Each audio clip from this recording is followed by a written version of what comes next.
been a few days since we've been here, but how are we doing, everyone? Sam here, United People's TV. I probably still sound hungover.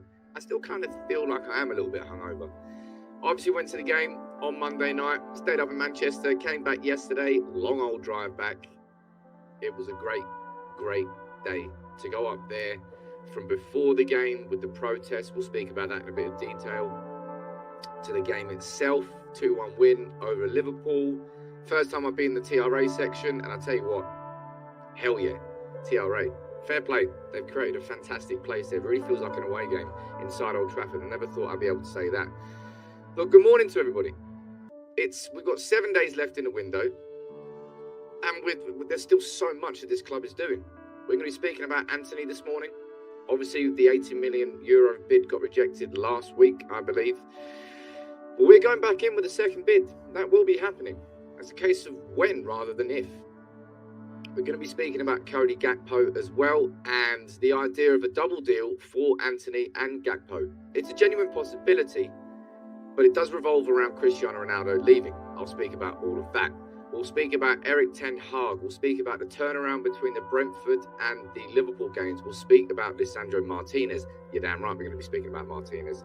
And there's lots and lots and lots to run through this morning. I'm going to try and cover it all, as I always do here, on these interactive streams. But yeah, I think the last one we had was last Thursday, so nearly a week. Did you miss me? Yeah, you might have missed me a little bit. But who's down here in the comments?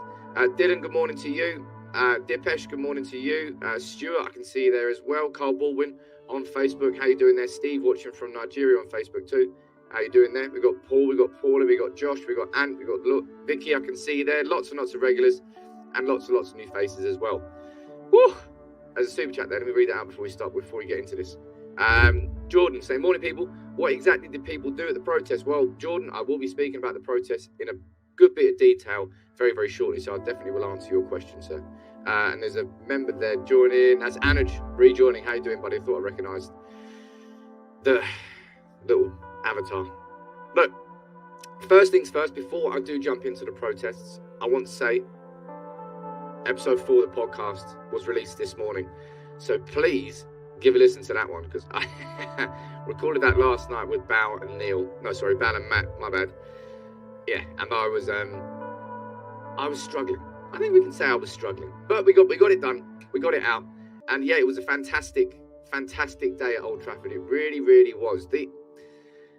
I didn't know what to expect from the protests, right? The 1958, what they've done, which is different to every single protest we've had before, is we've got one body who we can go to for news and updates, and everybody can follow what the 1958 is doing, and that's really helped organise these protests better than they've been organised before. But it's the consistency of them. Against Norwich, there'll be one against Arsenal in a couple of weeks' time. Against Liverpool here, they're happening on top of each other, one after the other, and that there you can see from that photo. I couldn't believe how big it was. Bal said on the podcast this morning, he didn't really notice until you turn down Warwick Road, and you're there and you're like, it was literally standstill. From the end of it, the whole way to Old Trafford, you were walking at a snail's pace. There was that many people. The whole road was full. They're estimating it was 10,000 plus, and I absolutely think it was 10,000 plus. There were so many people there.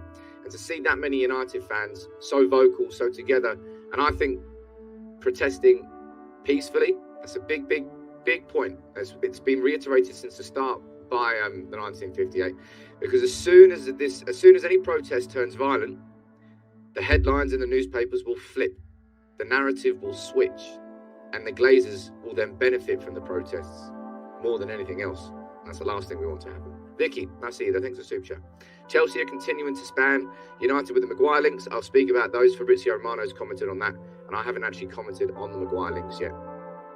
Someone there joining as a member, let me give you a shout out. Ruben. I like the name Ruben. Let me know where you're watching from. Is Ruben the guy in, I think it's Ocean's 11? I think he's the old dude, if I'm right anyway. But yeah, the next protest, Sean asking down there, the next protest is going to be against Arsenal. Right? Every single Old Trafford game, there will be a protest. It was cracking. And I'm sure some of you have watched that video that I did, and I worked my arse off on that yesterday. I think that's why I'm so hungover. I was working on that from 9 a.m. after only a few hours sleep. And we got it out yesterday at 8 p.m. thereabouts. But if you haven't watched it, I'm going to play it at the end of this video. So I'm always proud. These videos that I've done with the Glazers out protests, all 3 of them so far, they're sort of videos I like to hold up, and sort of they're the videos I can say I'm most proud of, because I feel like they could have an impact in taking it further forward. But look, I mean, as I say, there are so many talking points. I have to pull this picture up, by the way. That's my favourite picture from the game on Monday night. There really are so many different talking points. That's why, for the first time, I encourage you to listen to the podcast if you want to put a smile on your face. We've been doing these podcasts, well, season 2 of it now. Not been many of these podcasts where we come on after a cracking result, after a cracking performance, and you can have a big smile on your face. But after that protest and after this performance against Liverpool, there were so many good talking points. Not about how much of a shit show our club is, but just about the individual performances from Malacia, from Martinez, from Varane. We saw Champions League Varane. He's there. We just want to see that every single week.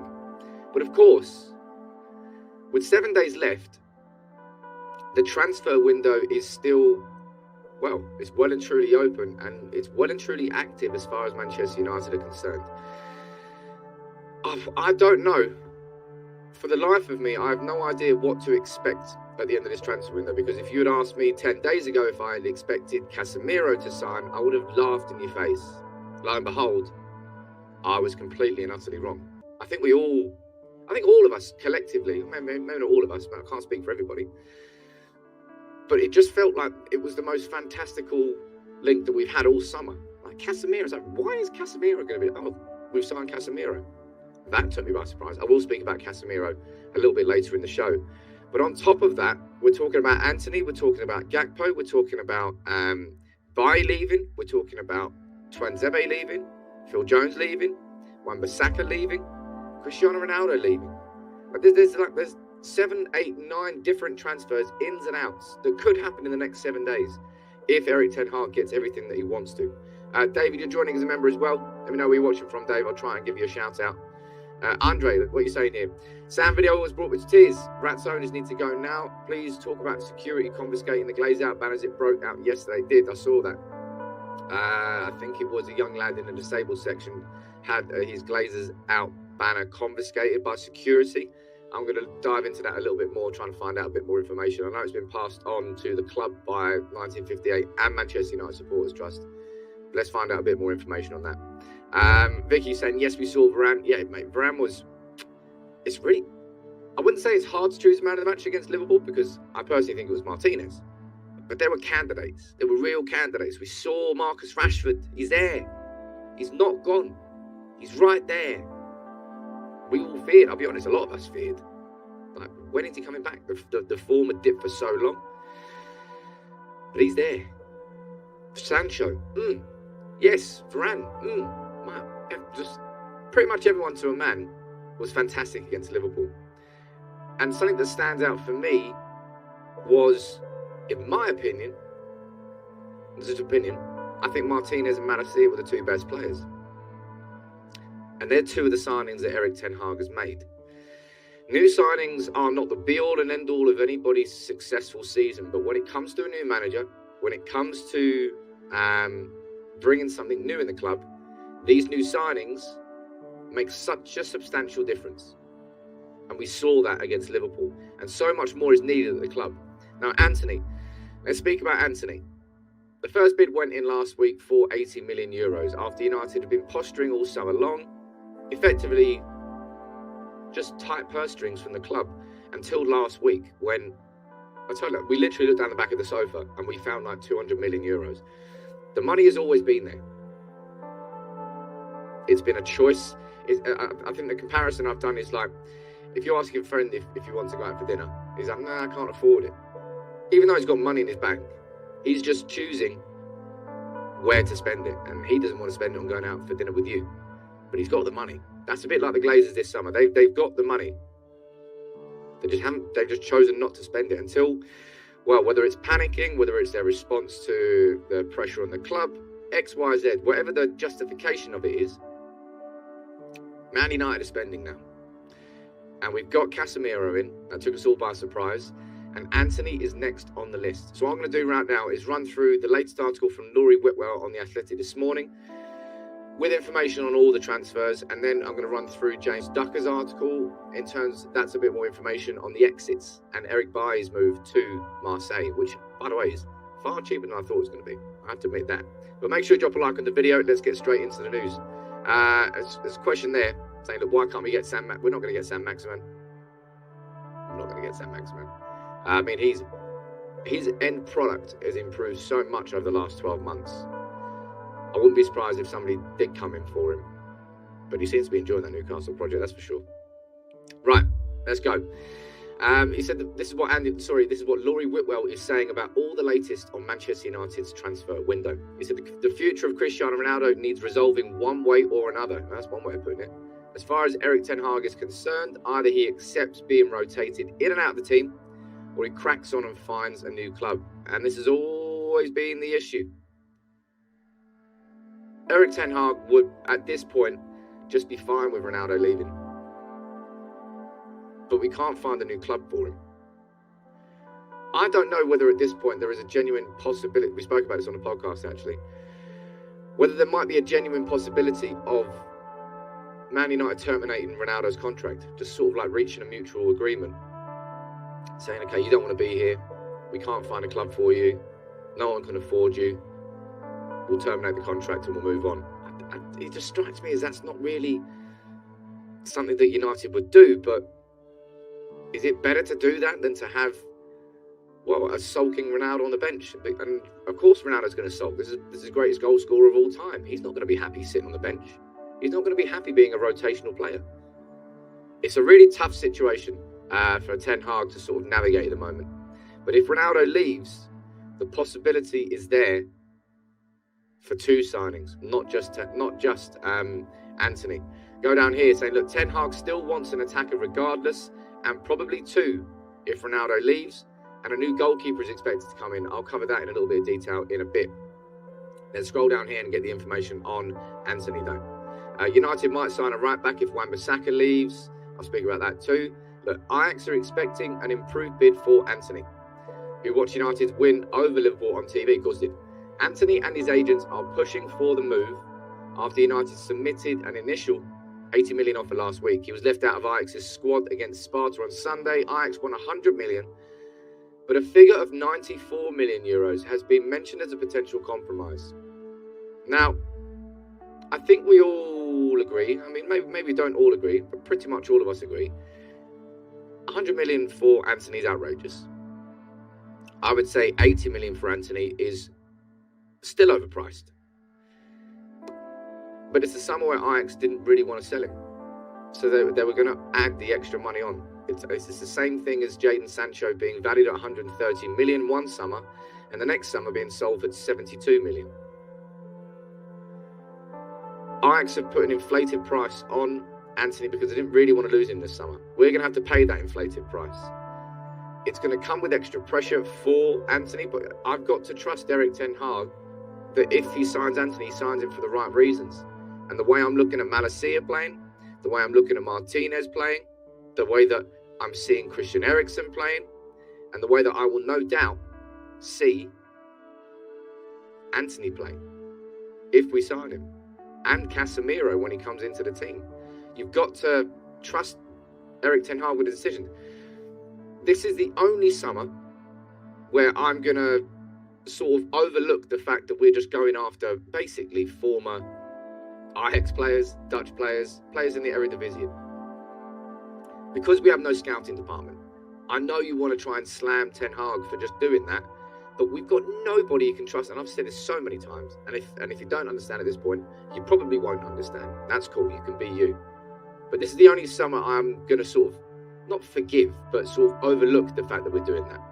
And if Antony comes in at that price tag, I mean, it's a lot of dough, right? It is a lot of dough. But I'll tell you one thing, right? Antony is doing everything he can to force this move. He didn't train last week. He wasn't in the matchday squad against Sparta. Hell, he's even watching United games. Look, he's going on Instagram doing a little bit of flirting over there. Antony is doing everything he possibly can to force this move. He wants to play for Manchester United. He wants to play for Erik ten Hag. He wants to come here. And we've said so often this summer, all of us here on the channel, we want players who want to play for the club. Bingo bango, that man there. So I would expect Manchester United to go in. I mean, today, why not? We've only got 7 days left, so this has to be swift. What we're going to see now in the next 7 days is not really what Manchester United do in transfer windows, and that's fast movement. As the Casemiro deal shows, we can do it. We can go after even a big player like Casemiro. We can go in, boom, unexpectedly, take advantage of the fact that he was left on the bench there for Real Madrid's opening their league game, went in there, got the deal done quick. Antony, I imagine, I hope, it has to be the same thing. There's a super chat coming up here, so let me read this before I move on. I don't want to miss it. Ian, what are you saying, sir? Saying, love the show, Sam. You're the man after my own heart. Thank you very much, Ian. Look, I'll tell you something that happened at the protest. It must have been like 7 or 8 people came up to me. Sort of said, look, man, love what you're doing. Keep doing what you're doing. And it was such a diverse crowd. There was just outside the toll gate, there was a dad and his partner and their daughter, and then a little bit further down the road, it was a guy with tattoos all over his head, and they both said hello. It's good.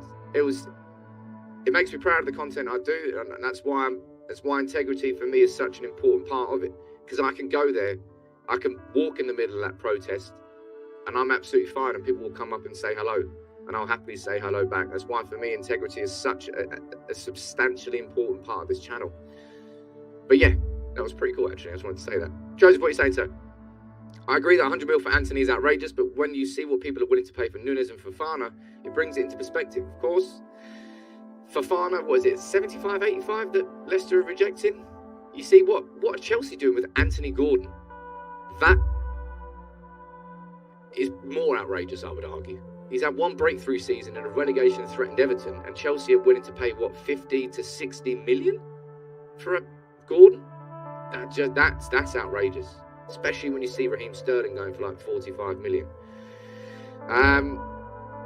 Danny saying that, did you see Ben Foss was in a protest? I mean, he wasn't in the protest. He was outside Old Trafford at the Trinity at the end of it, and then he went into his seat. So he wasn't part of the protest, but he was outside Old Trafford. Cycling GK, as he is commonly known as. Ruben, how you saying, sir? How you saying? How you doing? I know the 100 million asking price for Antony is outrageous, but I see it as an investment. He's young, hungry, wants to play for the club. And that's something, again, that was mentioned on the podcast. If you get 5-6 years out of Antony and he's putting in double figures for goals and assists over that period of time, then you're looking at a return on investment. And Sigmund, as you're saying down there too, yeah, he's being bought for potential. It's a modern trend of football transfers that you don't necessarily just buy a player for how much he's worth at that particular moment in time. You're paying for part of the future value. That's why the prices have gone up. So clubs aren't just willing to let a player go and just watch him shine somewhere else. They kind of want to be paid for that future privilege as well at the same time. So partly transfers now include possible potential prices, if you know what I mean. That's why the prices do get whacked up. And it is a lot of money. Ultimately, I won't ever lose sleep really over how much a player is or isn't that Manchester United do or don't sign. As long as the right players are signed for my club at the end of the window, I'll be happy about it. And it's something that I've maintained since day one this summer transfer window. I did wobble. I'll be honest, I wobbled about 10 days ago. But I said I think that we'll be happy with Manchester United's transfer activity when the summer transfer window closes on the 31st of August. As it stands, we've signed Lisandro Martinez, who looks like an absolute diamond. We've signed Tyrell Malacia, who looks like an absolute diamond. We've signed Christian Eriksen on a free, who we all know is an absolute diamond. We signed Casemiro, top 3 defensive midfielders in world football for the last 5, 6, 7 years. We've signed the number 6. Yeah, I'm happy about that. And now we're talking about going in with a second bid for Antony, who wants to move. I'll tell you what, I probably wouldn't have as much confidence if I didn't see what Antony is doing. Antony is doing everything he possibly can to force this move through. Transfer request has gone in, not training. If you want to, you can throw in a question about his attitude. But I think he just wants it that bad that he's kind of willing to slightly burn the Ajax bridge to do it. Again, I feel sorry for Ajax. But at the same time, and I have to say this here, right? One sec. Caddy, you join us, remember, let me know where you're watching from, buddy, before I say this, because this is really important. There's quite a few Ajax fans who now follow the channel to follow how Erik Ten Hag gets on. I don't personally feel that you can question, might be wrong here, I don't personally feel that you can question the attitude of Antony, because Ajax put 2 price tags on 2 players. They put a 50 million price tag on Lisandro Martinez, and they put an 80 million price tag on Antony. We went in with a bid for 50 million for Martinez to Ajax, and they said no. They held out, and we ended up paying more. They didn't get a player there kicking off because United went in and we were willing to overpay. They're doing the same thing again with Antony. You can't, as a football club, put a price on an individual player, receive a bid for that player at that price, reject that offer despite asking for that price, and not expect a kickback from the player. A player who has massive ambition. A player there in Antony who's lost his manager, whose club has lost their assistant manager too, and Gravenberch, and Martinez, and Mazraoui, and Halle, has sold everybody. Ajax, this is your own doing at this point. You can't put a price on a player, receive a bid of that price, reject it, and potentially not expect some sort of repercussions. And that's why Antony is striking right now. That's why he's striking. That's why his agents will be going to the club saying, hold on, you put a price on him, United have offered that, and now you're rejecting it. What do you expect of Antony at that point? He could just knuckle down and go, right, okay, I'm going to stay at the club. But it's obvious that his ambition is driving him away from the club. And that's, Ajax have created this scenario, right? And that's sort of what I want to think. So while I do have some sympathy for Ajax, I think they're the architects of this current situation with Antony. You can't put a price on a player, receive an offer of that exact bid, reject it, and then be surprised if the player's pissed off. That's why I think so anyway. Vicky, thank you very much. What are you saying? As fans, we should not pay attention too much on the handling of this last week. Feels United are cramming like they forgot about an exam they have. It's proper cramming. It's absolute cram city. But at least we're cramming, right? Because sometimes you can just ignore the fact the exam's going on and go in there absolutely blind, which it would have been this season if we didn't do that. But I don't know. It's this Antony situation, it's a bit weird. They should just, if you're going to put a price on it, accept the offer when he comes in. Anna saying Casemiro will help hold the midfield more when we were playing against teams who like to play low block. Top signing. Yes, it's an absolutely top signing, mate. It really, really is.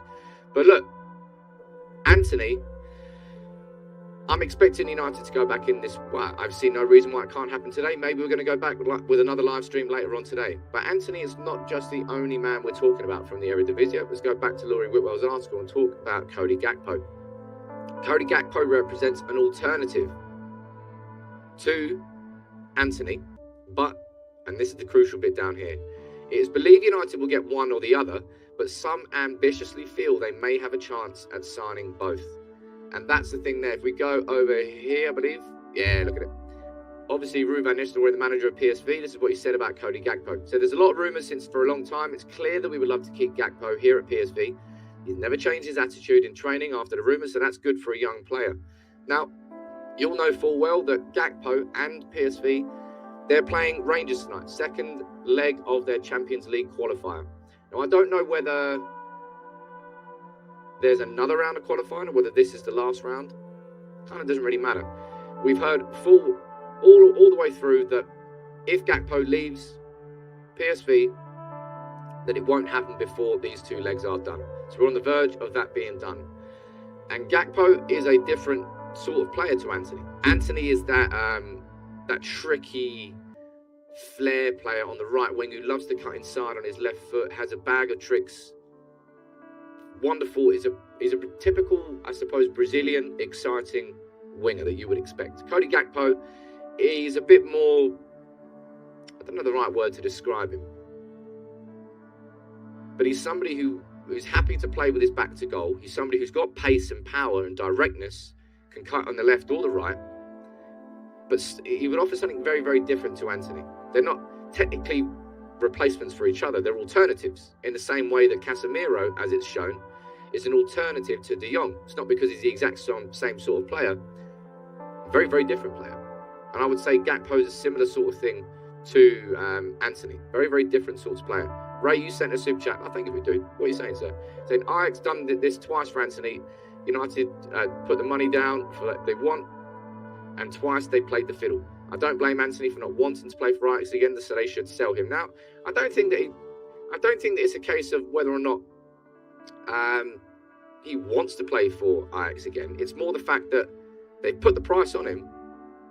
United have offered to pay it, and he goes, right, okay, well, I want to play for United now. I want to play for Ten Hag. What do you mean you rejected it? That's the price you asked for.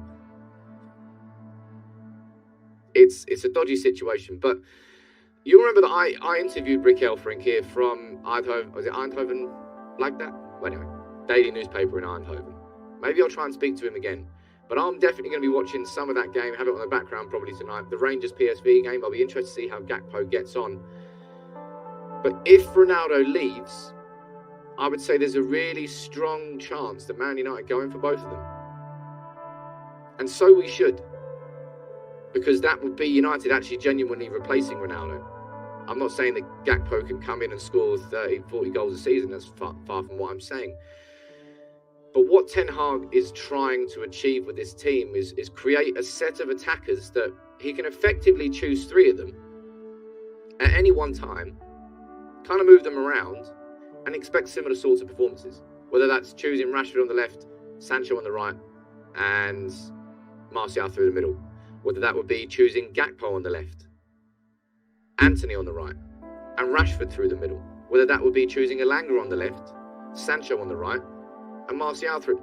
That's what it is. That's what he needs. He needs to get a set of attackers that he can just drop in and out. And Ronaldo is different. It is. It's just Ronaldo is not suited to the Ten Hag system completely. Even the staunchest of Ronaldo fans will admit that. It's true. And there's no agenda going there whatsoever. But it all depends on whether or not Ronaldo finds a club. That's the stopping point here. The stopping point is not anymore whether Ronaldo wants to leave or not. We know Ronaldo wants to leave. The stopping point isn't whether Ten Hag wants him or not. We know that Ten Hag is prepared to let him leave if he wants to leave and if he can find a club. That's the stopping point. It has been the stopping point for a long, long time.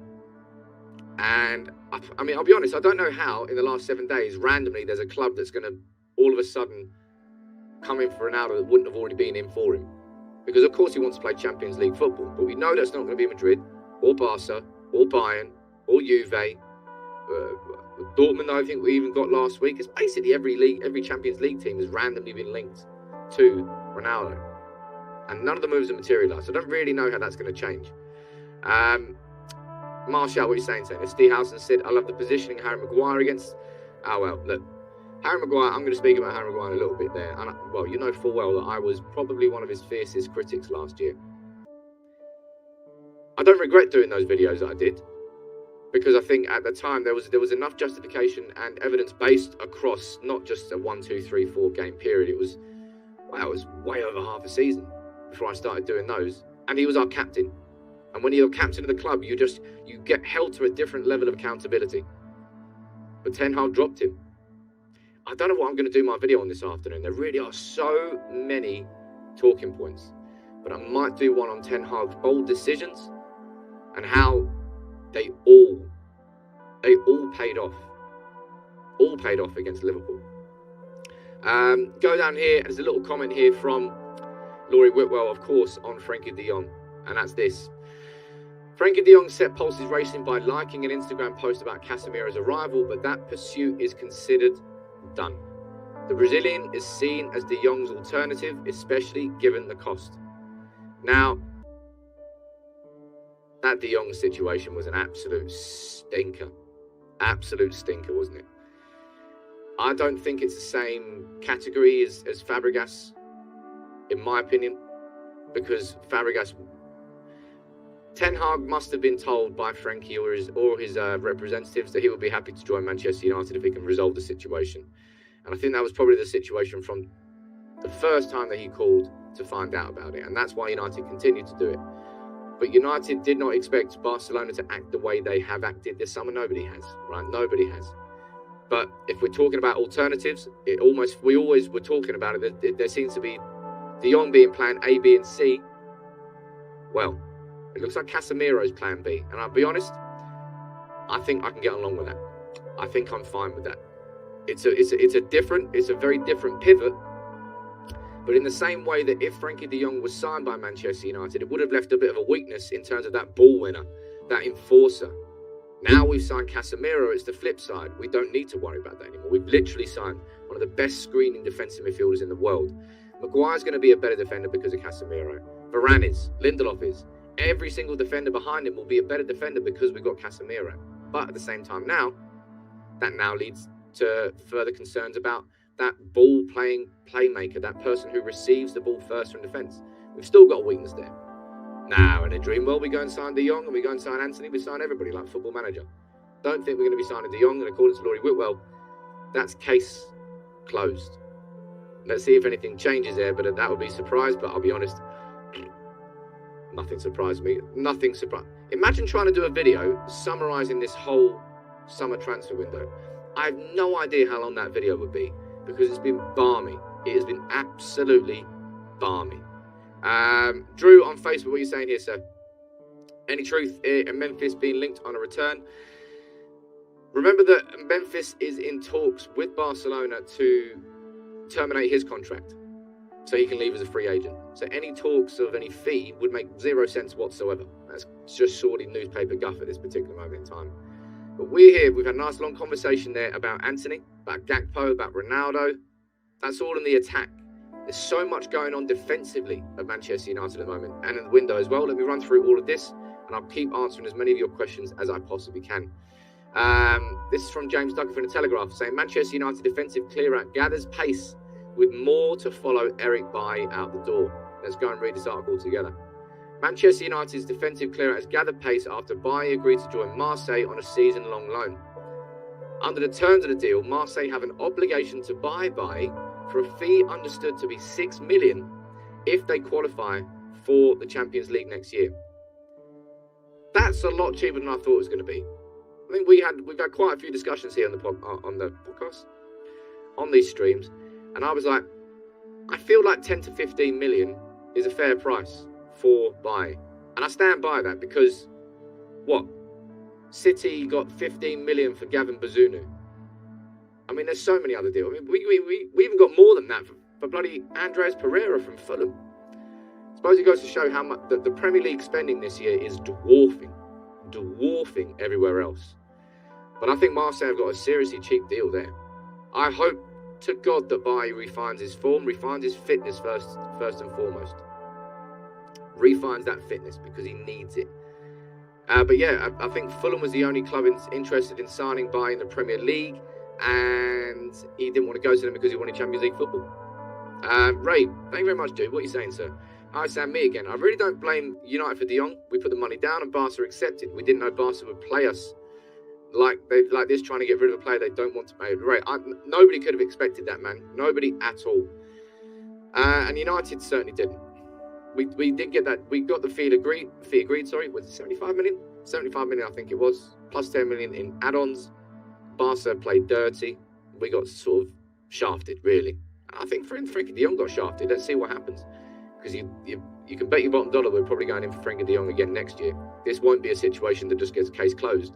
It might be a year of waiting for it, but maybe next year our midfield's going to line up with Casemiro, de Jong, and Bruno, or Eriksen, or Fred. That's some strength in depth. But that's basically gone. They're paying the full wages. They're going to give us, as I say, 7 million euros. That's a bit cheap. But it's not going to be just him. We go down here and we follow this. Bailly's impending exit follows the departure of Alex Telles, and United are willing to listen to offers for Wan-Bissaka and Brandon Williams, as well as Phil Jones and Tuanzebe. Now, I was reading The Athletic as well earlier. Sounds like Man United might be holding on to Brandon Williams, but Wan-Bissaka, I talk about Ronaldo not being suited to the Ten Hag system. Wan-Bissaka, polar opposite.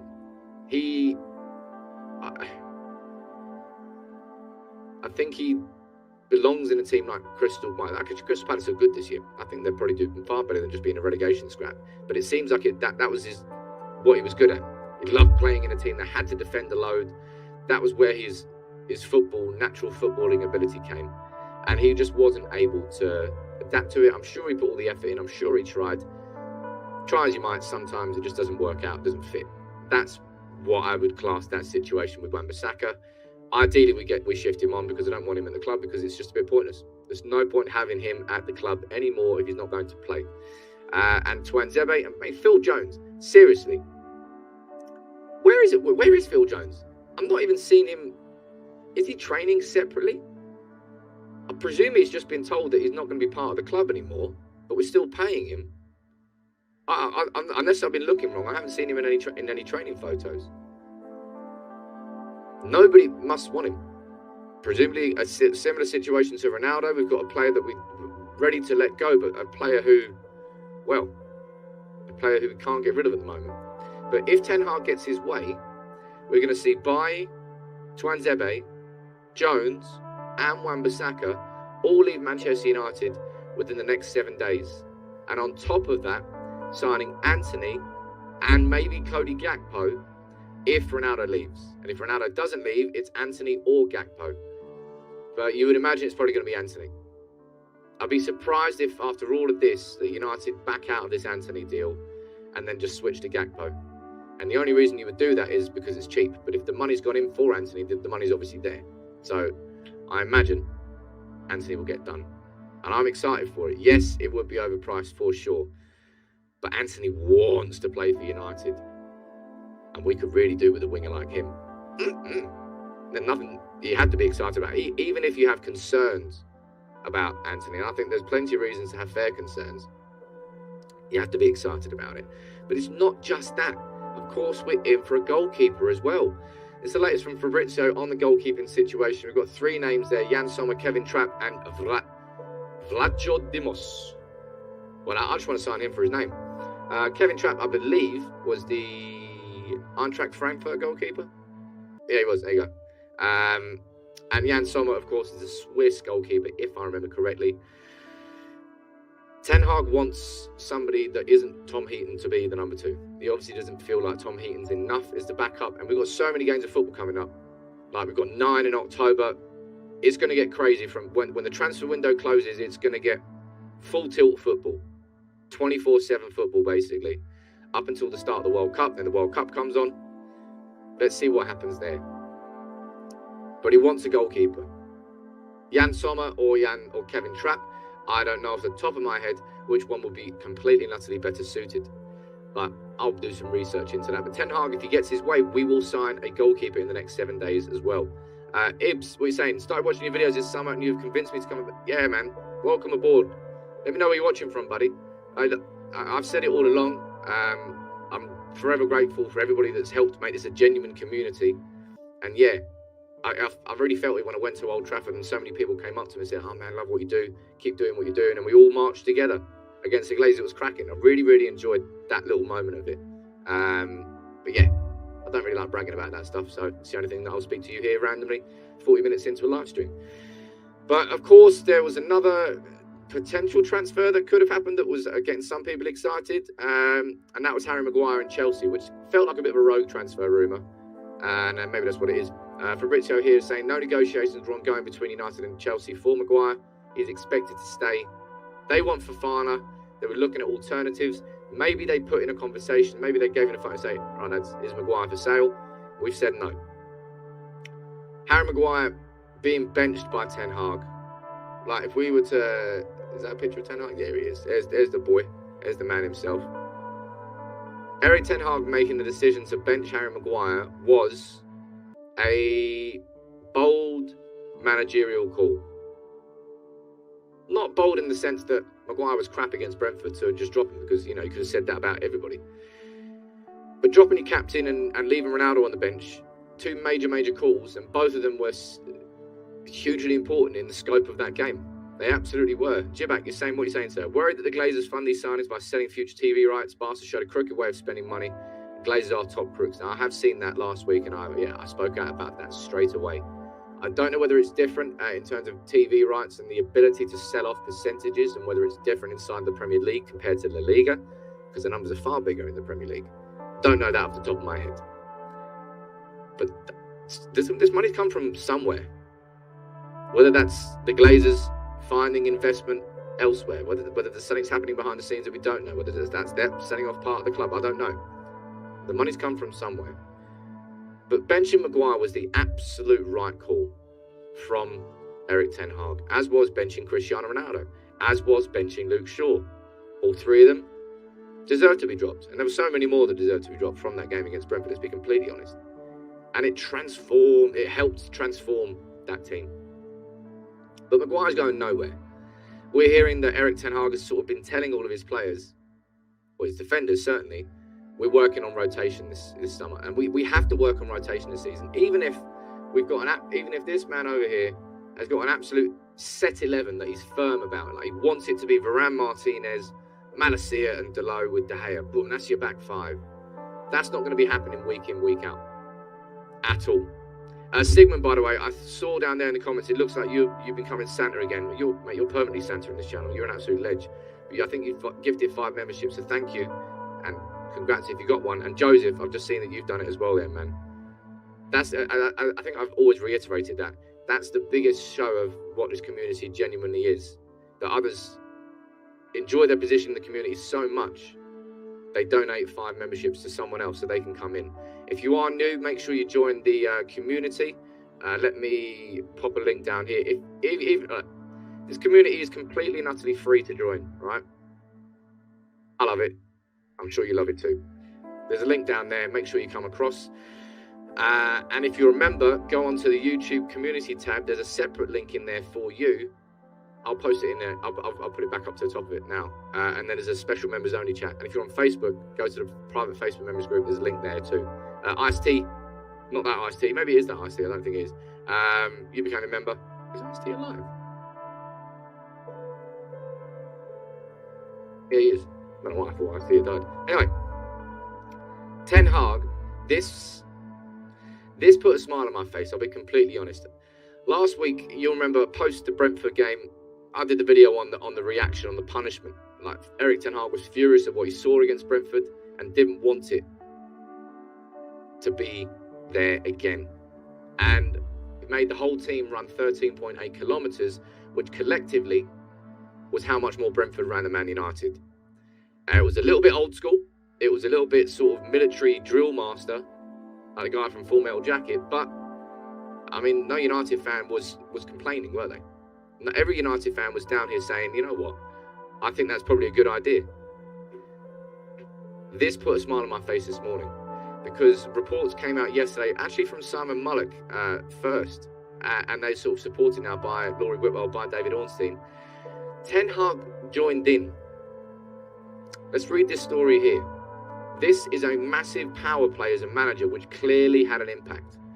Manchester United manager Erik ten Hag took part in the intense training session held a day after his side's humiliating defeat to Brentford. He's cancelled the scheduled day off, got everybody in, and made his players run 13.8 kilometres each. But it can be revealed that Ten Hag himself took part in the running session to show his togetherness with his players. That is such a powerful bit of management, because it shows collective responsibility. Ten Hag would have been completely within his rights to just make the players run 13.8, shout at them, blow whistles and say, you can't do that again. But instead of doing that, he said, look, I'm going to run with you. I'm going to take some collective responsibility, because obviously something didn't work. And I think that was a massive management power play, which clearly worked. Right? Because against Liverpool, we didn't just win against Liverpool at Old Trafford. We outworked them. We outran them, And this is a Liverpool team that beat us 4-0 and 5-0 last season. A team that I don't think we've beaten in like 4 years. To go from that against Brentford to that against Liverpool at Old Trafford was it's the two ends of the seesaw. And Ten Hag doing that was fair play, man. That's how you get players to buy into your process. And everybody did. And I think that can really be used now as sort of like the line being drawn in the sand. Ten Hag saying, look, if this ship is going down, I'm on board with you. I'm not going to jump off into my life raft and start pointing the fingers at all of you. Not just yet, anyway. That's if you listen to me. And the players listened. And it worked, man. I really, really am very impressed that Ten Hag took the decision to do that, because he didn't really have to. As a manager, you don't have to do that. But he got in the trenches with everybody. And I think that clearly facilitated a different sort of response from these players. Because I imagine they all expected to sort of get thrown under the bus at that point after Brentford. But Ten Hag didn't take that approach. Warren, I can see you down here, my friend. I spot you. Mate, honestly, I don't know how to react to the... Warren, by the way, has just gifted 10 memberships. One absolute ledge. I don't know how to react to it anymore, because it just blows me away every single time, man. It's fantastic. Thank you, man. But look, speaking of fantastic, speaking about being blown away, segue. This photo definitely put a smile on my face. Have we finally replaced Roy Keane? I mean, it only took 17 years? I think he left in 2005. There or thereabouts? Can't remember. Anyway, it's been a long ass time since we replaced Roy Keane. And that photo before the game against Liverpool of Casemiro there on the pitch with Roy Keane having a nice little word. I mean, I can't explain to you how excited I am about Casemiro. I've spoken for so long that I became exhausted by the conversation about United needing a number 6. It's like, if you looked at every team, Man City had Fernandinho, Chelsea had Kante, Liverpool had Fabinho, Arsenal had Thomas Partey, like Spurs have got Pierre Højbjerg. Like, you needed a play. You need a play like that to exist in modern football, and we just overlooked it for so long. And now we've got Casemiro coming in, and we played like that against Liverpool. And you add Casemiro into that, and then you add Antony into that, and maybe Gakpo, and you take Ronaldo out, and then you see Wan-Bissaka leave with Bailly, with Tuanzebe, with Jones. You bring in another backup goalkeeper. There's so much that can still happen in these next 7 days. And look, Anthony, you're spot on there. You'll never replace Roy Keane. That's why Roy Keane is rightly heralded, in my opinion, as the greatest Premier League captain there has ever been and there will ever be. But in Casemiro, we've gone a long, long way towards bringing that sort of personality back into this dressing room. Really is an outrageously good signing. I know people have loved it. He's 30, he's over the hill, he's only leaving Madrid for the money, blah, blah, blah. Cool. You can be a pessimist if you want about this Casemiro deal. But I've waited this long. I've waited this long for a defensive midfielder that I'm going to give him every chance to blow me away. And I'll be honest, I don't think we're going to be waiting long. I imagine he's probably going to go straight in that team against Southampton. He's known as being an obsessive tactician, somebody who watches his own games, tries to develop himself. And you've got to think that there's only 2 reasons why he's come to Manchester United. One is that payday. And you can be the cynic if you want, and I imagine that's probably part of it. Let's be honest, let's not be fools. But he's come to Manchester United for another challenge. And if we play like we did against Liverpool and we start going somewhere else, he could be an absolutely crucial part of this. And I cannot wait to see it happen. I've waited that long for it, man. Yeah, I'm just excited about it. Casemiro coming in. I imagine he's probably going to start against Southampton. And look, in terms of personality, this is the sort of thing that's changing inside our club. Add Casemiro in there. You saw how good Martinez was against Liverpool. Jamie Carragher, try telling me he's 5 foot now, my friend. I'm all ears, honestly. I'm waiting for it. I'm waiting and waiting and waiting. Martinez was an absolute warrior against Liverpool. Just every tackle was full tilt. Every tackle was 100% committed, and the timing was right. Because you can be full tilt, but it's a bit pointless if you're not, good at defending and you're just going to get sent off. Martinez was an absolute boss. And alongside Varane, that was such a perfect blend. Varane and Martinez, it worked. If you've got two Martinezes alongside each other, you'd probably be too aggressive and one of you gets sent off. If you had two Varanes alongside each other, maybe you'd be a little bit too soft, you'd probably play out from the back a little bit too much. Varane and Martinez played off each other perfectly. Perfect foils for each other, and it was cracking. And we've now got Martinez in. We've now got Casemiro in. We've now got Malacia in. The characters inside this team are changing. The personalities inside this team are changing. And everybody, seemingly, from that game there against Liverpool, everyone's on board with it now. I question whether they were against Brighton and Brentford. Correctly so, after what we saw in the pre-season. But we saw there against Liverpool, one of the top two teams in the Premier League, we did it, and we did it in style. Even if Liverpool have had a rocky start to the season, nobody expected that. United were nearly 4-1 to beat Liverpool at Old Trafford. I definitely put a tenner on, of course I did. 4-1 to win a game at Old Trafford we were on Monday. But things are changing. Things really are changing. I'm looking forward to the video I'm going to do at lunch, man. There's so many cool talking points that I could speak of. Josh, how you doing, buddy? Casemiro's got 3 years left at the minimum at the top level and has an incredibly clean injury record, though. Touch wood, touch wood, touch wood. This is it. I mean, I absolutely think so as well. I think Casemiro is going to be one of those signings that people wanted to fail at Manchester United. But out of all the big signings that we've made like that, and we've made lots of them, I've got real belief that Casemiro can be added into the. Well, you saw that list that Gary Neville and Jamie Carragher made on Monday Night Football, ranking all the signings from United that we made post Fergie, and they only put Zlatan and Bruno, I think, as successful. I absolutely think you're going to be adding Casemiro to that at Manchester United, that's for sure. Warren, you're saying that Varane was playing alongside Ramos for a long time. Martinez is the perfect partner for him.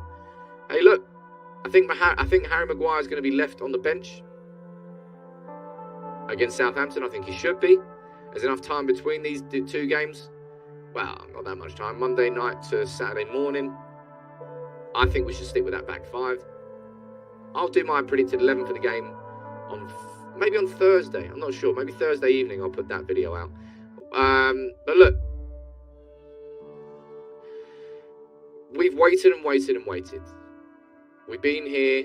We've had the pre-season. We've had so much positivity in pre-season, and the positivity just got thrown out the window. Put through the mincer against Brighton and Brentford. And now it's come back and then some against Liverpool. So because to do that against Liverpool in the manner that we did it against Liverpool was so good. I'm going to be having another video coming out at lunchtime. We're back in business here. I've had a couple of days away, and on top of that I went to the game against at Old Trafford.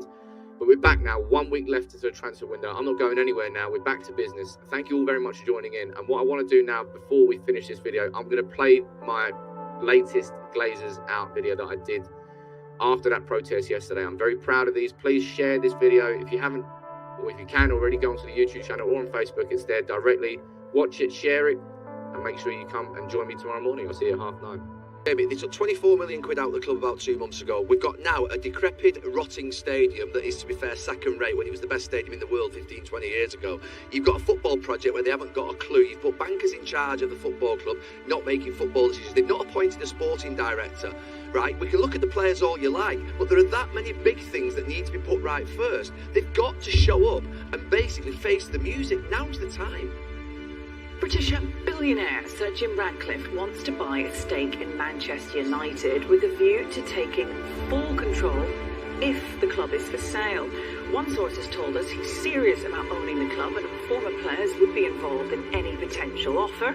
The development follows reports that the Glazer family are considering selling a minority stake in the club. United have declined to comment about rumours and speculation. Ratcliffe is a United fan, has invested in several sports teams in recent years. According to Forbes, overnight is worth £10.8 billion. You can't get away from the ownership issue. issue, and I've said this before, and I'll keep saying it. Under the current owners, this is what United is going to be like. The only money that's been spent on players at Manchester United is the money the club has generated or that it's borrowed.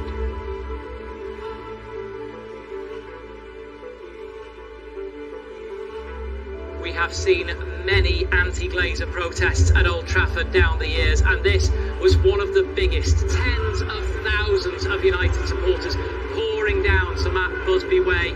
This protest organised by the 1958, one of the Manchester United supporters groups.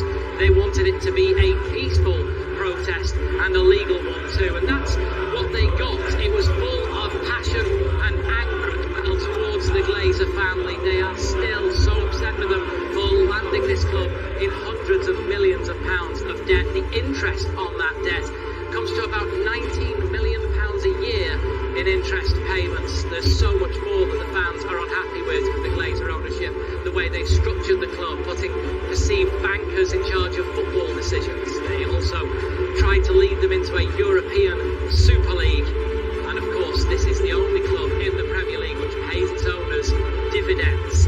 Because the way they bought the club, and the way they loaded debt onto the club, and the way the club has to pay those debts off, means that United are going to fall further and further behind very well-run clubs, where you've got owners who put money in, not owners who take money out. Apology, perhaps.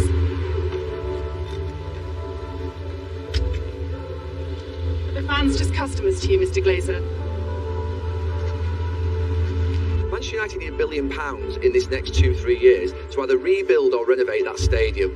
They probably need another £500-600 million for training ground and other infrastructure projects and football investment. They've only got £40-50 million cash left in the bank. They were cash rich 3 years ago. They had £350 million in the bank. They've no longer got that money in the bank. Something is going to have to give soon, very, very soon. Well, with the protests over for now, all eyes turn on those potential takeover talks. Last week, Manchester United fan and very businessman Sir Jim Ratcliffe confirmed that he would be interested in buying Manchester United if it were ever put up for sale. The fans that have been here tonight will be hoping that he sticks to his word and forces the Glazers into leaving their club.